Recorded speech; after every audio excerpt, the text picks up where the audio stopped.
The Lead. Sponsored by Lavish Boutique, Lavish Coffee, Jasper Veterinary Clinic, Jasper Bone and Joint, and Carl Cannon Chevrolet Buick GMC. Welcome, ladies and gentlemen. I'm Greg Tinker with The Lead, and we are honored today to have Bryne Diehl with us as our guest, and we're going to revisit some Oakman years, Alabama years, and a short stay at the professional level. So, Bryne, welcome today. We're glad you're here. Thank you so much for having me. So let's talk first of all about Oakman. You're an Oakman boy through and through, right? Yes, sir. Kindergarten through 12th grade. Yes, sir. And so while you were there, you were a three-sport athlete. Talk a little bit about that, growing up in a small town and going from one to the other. You know, when the change of season, you change the shape of the ball, and so it's just something you do growing up. Talk a little bit about that. You hit the nail on the head on that one. It's, we had a lot of friends that lived in the neighborhood. You know, I grew up playing baseball since I was 5, so that was my first love. And so it was just, the change of the season with Alabama. We were all Alabama fans, so we're football or sports fans, basically. Mm-hmm. So, and one of my best friends growing up in high school, he had the flattest yard, so we always, sure, congregated there and then played football, basketball, and baseball, and everything else. So, and it was good. And then, we'd go to my grandparents' house on Sundays after church and everything, and eat dinner, and then or eat lunch, and then after that we'd go to the football field because everything's pretty much close down there. Mm-hmm. It was just a wonderful experience. So in high school, you did play all three sports. Yes, sir. And at some point along the way, learned that you could kick. Kind of talk about the process of how that happened, because typically at a 1 or 2A school, and I don't know that we didn't have 7 classifications then. I guess we had 6. And 6, I think. And so you guys were 2A maybe at that point. We swapped from 1 to 2. Okay, so. And you know this very well, that typically 1 or 2A schools, you just find somebody, hey, you think you can kick, and so you get to kick, and you don't really specialize in that. So how did that come about? Well, actually, my brother, which he's 7 years older than me, he finished in 1982, and their punter messed his Achilles up, believe it or not, or got hurt. No, it was my brother. Anyway, he messed his ankle up or something, couldn't punt anymore. Coach Pybram was the coach there at that time, and he told my brother, he said, "This is the way I want you to do it. I want you to punt." So there was a pasture next to the house. So my brother was punting, and of course, me wanting to spend time with him. Right. He said, "Okay, come over here and help me." I said, "Okay, yeah, anytime. If he asked me to do anything, I'd do it." So he would punt it to me, and I would catch it, and I couldn't throw it back to him, so I would just do the best I could do to kick it back to him. Mm-hmm. So that kind of started it. And then, like I said earlier, going to grandparents' house and everything else, and we'd eat lunch. If it was basketball season, we're shooting basketball. If it was football, we'd go out in the yard and play football. And then when we wanted to, we'd go to the football field and do what they call setback. Mm-hmm. So I was going to ask you if you played setback growing up, because that's something that we did. Yes, we did, and we'd have 6 or 7 of us down there doing it, and it just happened that way. And then I played junior high at Oakman, and then they brought me up to the varsity in 8th or 9th grade year, I think it was. And then they'd already had a punter, so they needed somebody to snap the ball. So actually, I started out snapping the football. And then once that, Coach Collins lined everybody up and said, "Okay, let's see who can punt." And I was about 3rd or 4th in line, and he said, "Okay, we're done." So knew right away. It's just, I don't know. It's just, you get a knack for some things, and some things you don't. So. Well, that's one of those SEC stories that needs to be told about. That where did you learn to kick? Well, I learned to kick in the pasture. Exactly. So. I mean, that's really a pretty neat story, that it was Charles that actually was kicking, but you're hanging out with him and learn you can kick, and end up then with an opportunity to play football at Alabama. So just before we talk about that, you said baseball was your first love, and I was talking to some of my friends today, and Shannon Bruner said, "I remember Bryne playing baseball at Oakman." He said he hit one of the longest home runs I've ever seen down at Parrish. Do you remember hitting a long home run at Parrish? I do. Yeah, he said maybe one other guy hit one longer. He said Bryne hit that ball a long way, almost to the railroad tracks. I think he said. Yeah, it was that was the old field, I think. Yeah. So anyway, yeah, that was my first love. I played it for a long time. I actually had some opportunities to go play in college, um, but I felt my best opportunity would be to walk on to Alabama. I'd had some other offers from some other schools, which I was grateful for that. Actually, the first college that contacted me was UTC, and they was wanting me to play quarterback and punter. And then Tennessee wanted me to come to be a walk on, and then Auburn wanted me to be a walk on, and then Alabama got on board. So, and back in those days, it wasn't a 1 star, it wasn't a star rating. It was sort of a blue chip or whatever they determined that. And had a family friend that actually came down and filmed me, and we had to send it to Alabama. And that was between Curry and Coach Stallings. So had that set up, and I didn't know if everything was going to work out or not. So fortunately, it did, because he kept the same coach that was recruiting me.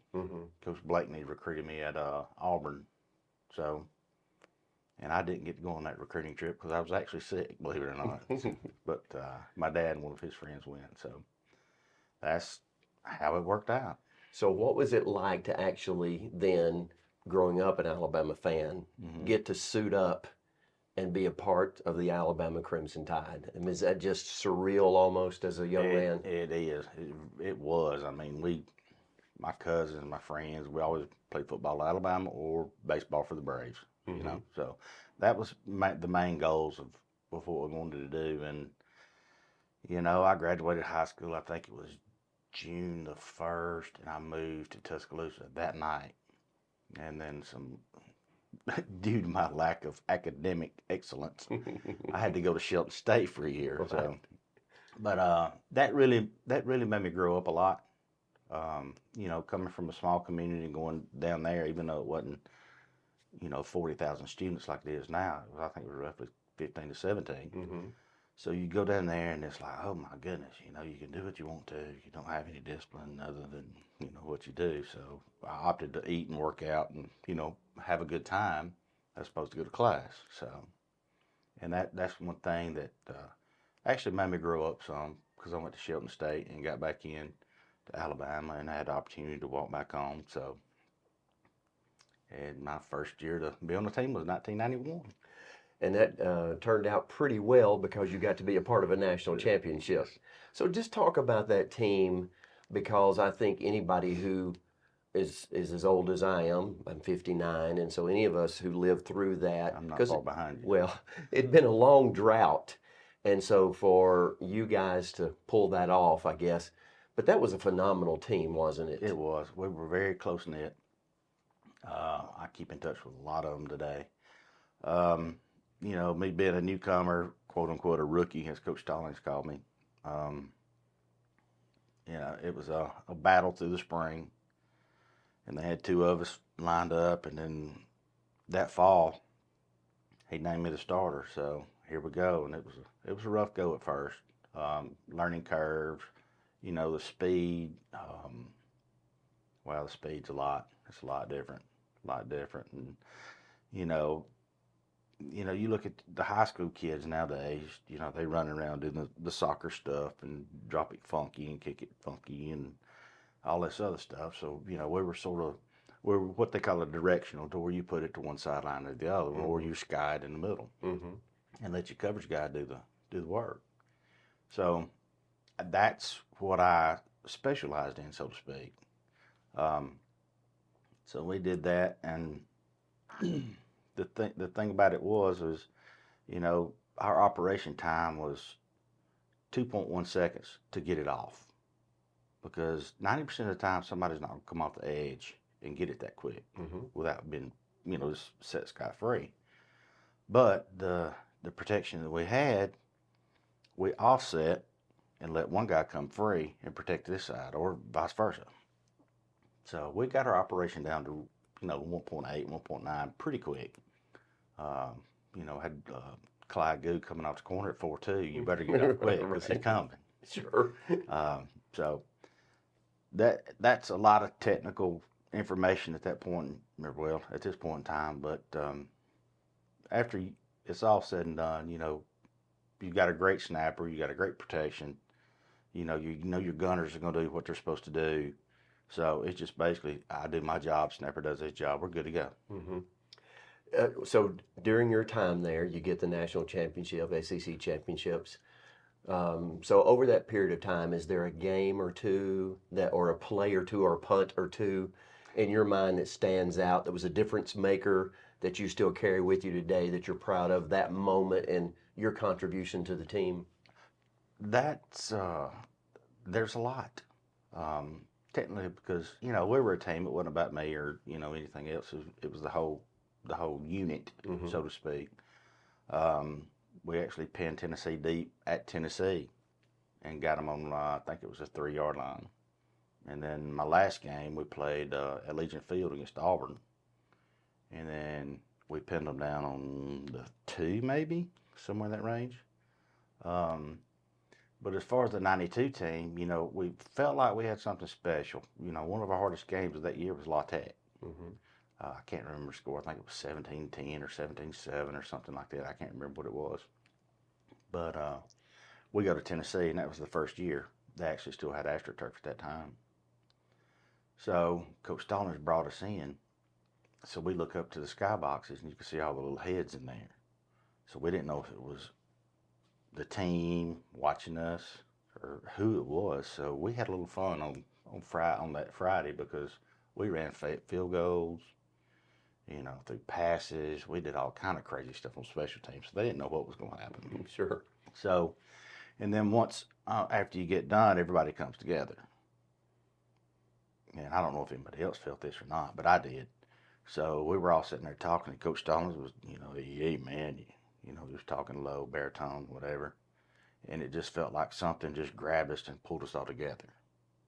We were all one. It wasn't, it wasn't racial issues or anything like that. It just all pulled us together, and then lo and behold, here we go. A magical season. It was very magical. So you have your years there, and of course, starter, and that gave you an opportunity to then go to the next level. So moving from high school to college is, of course, a huge learning curve. You've already talked a little bit about that. Speed of the game and all that, right? It's not that snap coming back there that's kind of a rainbow. You're getting the bullet snap, and like you said, got to get rid of it in 1.8 seconds or so. So now all of a sudden, you've played at that level and been very successful. You have an opportunity to play pro ball, hopefully. Talk a little bit about finishing up college and then that process of getting an opportunity to go to the Giants. Well, the thing that I started working out pretty hot and heavy during my junior year, 93. I actually got second team all conference that year, and worked out good. And I had some issues with my foot, so I had to have some minor procedures done to it on that summer. So the workout was sort of limited. I was really on the Stairmaster, not really a pounding conditioning like we're normally used to. But the Stairmaster works wonders, because I was in probably better shape than I was when I was running. Right. Crazy. But during that whole year, it started working out pretty good, and then we have what they call a pro day. I know you're familiar with that. So had some of those guys came in. I talked with different teams. Talked to Coach Croom. I forgot where he was at.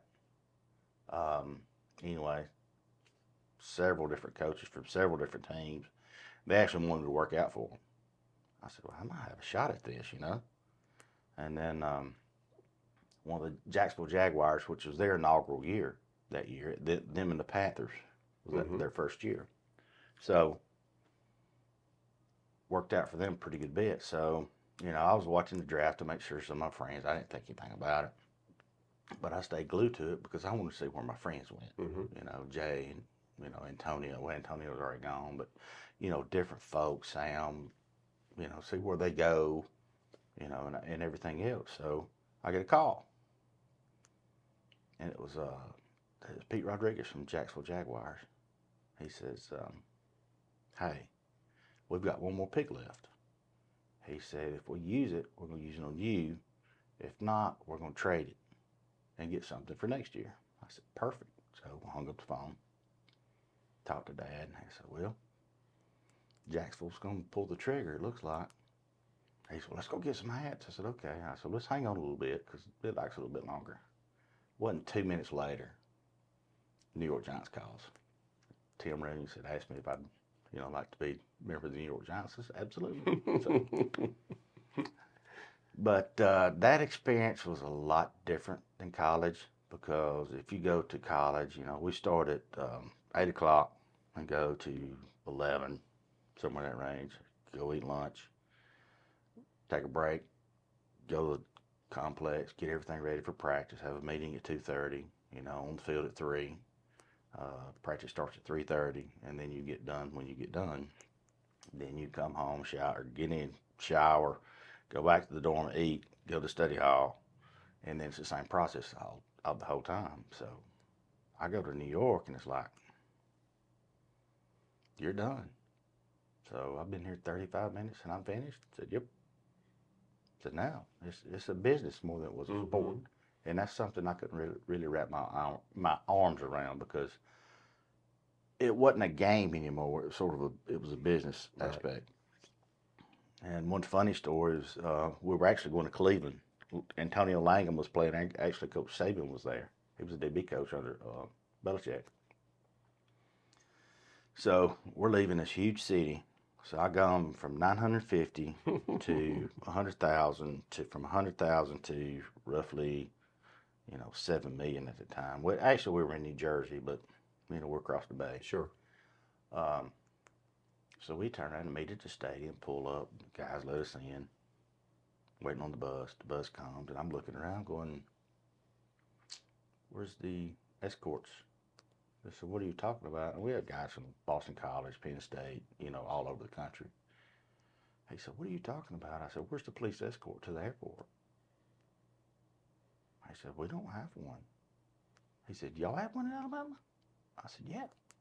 We left the dorm with a police escort. When our plane landed, we had Alabama buses and an Alabama police escort from when we landed. No matter where y'all played at. I said, yep, all the time. So it's pretty much first class. Mm-hmm. A lot different. Mm-hmm. A lot different. So you got to play for half the season, all season? What was I made it to the final cut in the preseason. Okay. So I technically made it, but I didn't make it. That makes sense. Sure. So, well, when you got to get down, what is it, 53 that we got to get down to? Mm-hmm. And sometimes the guys on special teams are the ones that There's one a pop. Right. There's one a pop. Sure. There's one kicker, one punter, and hopefully a third string quarterback can punt some. Sure. Till they can pick somebody up off the waiver wire. So. Well, that had to be exciting, though, to even have the opportunity to be exposed to that. It was, and actually, Coach Stallings had befriended a guy actually in New York, so it's probably a blessing that way because we still stay in touch today. One of my roommates, Jamal Duff, he's one of the Geico actors, or was anyway. He's an aspiring actor, really good. He wasn't but like 6'9", 275, but he was a big man. So we actually went to their house and ate. So they brought us for a full blown Italian meal, not like your Olive Garden or whatever. So she actually did that, and I said, well, you did that, I'm gonna do you a Southern barbecue. So right. I introduced him to frying turkeys. I told him about it. So he calls me every Thanksgiving and says, okay, I'm frying a turkey. What's going on? Well, that's a neat relationship to have that across the years. It is. It sure is. So you finished up in football, but you're never finished with it in terms of what you've learned or experienced. So what do you carry with you today from those years of being involved in sports? The things that you think about that has shaped you into the person that you are now? A lot of the discipline. I don't like to lose at anything. I don't care. I can carry customers out to a golf outing. So you're gonna let them win? I said, no, I'm not gonna let anybody win on purpose. That's just not my nature. So like I were talking about earlier, I don't like to talk about myself because I wasn't, brought up that way. Right. It's, just be yourself and let your actions, speak for yourself. But I think, just backtracking back to the Oakman days and the youth days is playing all three sports. And I don't know how. I'm probably not going to be, there's going to be a lot of people not a fan of this, but I am a big proponent of playing all three sports. Sure. Because you're going to get some kind of ability from football, some kind from baseball, and some kind from basketball. So you intertwine those together, it's going to make you a better all-around athlete. Mm-hmm. And I forgot the percentages. They're talking about like single sport athletes. It's like 0.5% will even make it to the minor leagues or in the D League or even get a tryout for the NFL. Sure. Which, at some aspects that kids don't have the ability or don't want to do that. I can understand that too. But as I would rather, you get something out of everything and the relationship that you build through that whole aspect, because you're going to have some kids that's going to play baseball and basketball. You're going to have some that's going to play baseball and football, back when I was growing up anyway. So, and you build relationships that way. So, and you think there's different personalities on different things. So in the professional world, you think about it, you can relate to whatever because, okay, I played, center in basketball, or I was a point guard in basketball, or I was a catcher in baseball, or I was this in football, or whatever. I try to relate that back and forth. I really don't say anything about me playing in Alabama or anything else. Matter of fact, the biggest things they have, you hit that big deer. So it went from talking football to talking about the big deer. So Sure. Well, I'm a proponent of that as well. I think there's great value if you can and you want to play all three. Right. And this too. I say to parents who's they're aspirational about their kids playing at the next level, and I said, look, if you're good enough, they'll find you, right? Exactly. And so go ahead and play all three if you want to, because if you're good enough in one of them, they'll find you because they want the best people, and if you're one of the best, they'll come knocking. Well, there's a lot of stories that I hear now, especially from the older guys. I say older guys, the fossils, I guess you could say, older than me, but that they would actually go look at another player playing. Just say, for instance, they had a recruit that was playing basketball. They were going to go down there anyway, so we're going to go see what his ability is playing basketball, but he's a football commit. And then they turn around and catch another athlete and say, wow, he's pretty good. Does he play football? And then they request tape on him. So that sort of goes hand in hand with that. Not, like you said, they're going to find you if they want you. It's a lot easier nowadays than it was back when I was in there. Oh, absolutely. With the video stuff, it's so much easier nowadays. A huddle or something like that. So, different world. Well, we'll end with this. You're an Oakman guy, and I know when you go back to Oakman, you still probably are on some level a celebrity in town because I know you don't want to talk about yourself and all that. I get that. But at the same time, Oakman's very proud of Bryne Diehl because you got a chance to play at Alabama. You're a national champion. So kind of what's it like to have been or still be a representative of Oakman in relation to that and people's pride in you playing at Alabama and being a national champion? Well, it's good because I always tell everybody that I'm Bryne. I'm not some guy that's going to be older than now. I'm Bryne.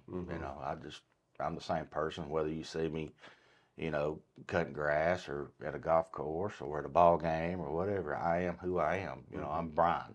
I'm just not some kind of celebrity, and I think a lot of my friends will, agree with that. Sure. So I go down there often.